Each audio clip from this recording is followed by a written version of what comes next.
In today's video, I'm going to teach you how to sign up for Google Workspace and set up your domain using HostGator. Whether you're starting fresh or switching from another service, this guide has you covered.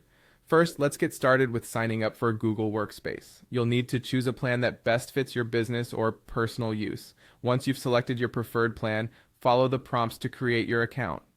You'll need to provide some basic information like your business name, the main administrative email address, and the payment method. It's straightforward, and Google provides clear guidance throughout the sign-up process.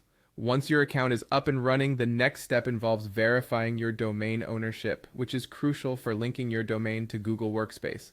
To do this, you'll need to head over to the HostGator cPanel, navigate to the domain section, and access the DNS or zone editor. Our goal is to add a TXT record that verifies your ownership to Google. You should have received specific TXT record information from Google when setting up your Workspace account. Enter the provided TXT record into the designated space in the DNS settings and save your changes. This verification process ensures that you are the rightful owner of the domain you're attempting to use with your new Workspace account. With domain verification underway, you're up to the task of updating the MX records. This step is crucial as it directs your domain's email flow to Google's mail servers, allowing you to utilize Gmail with your domain.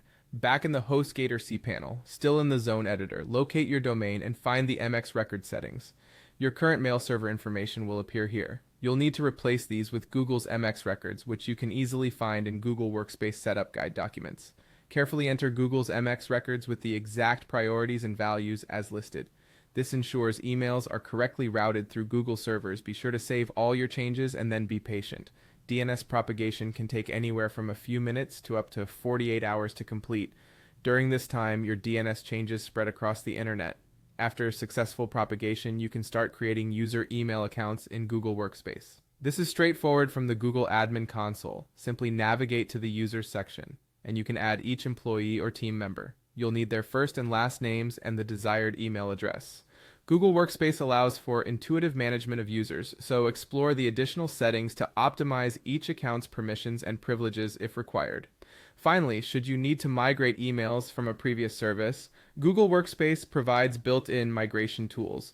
These tools can seamlessly transfer contacts, calendars, and even emails, ensuring continuity and convenience throughout your transition.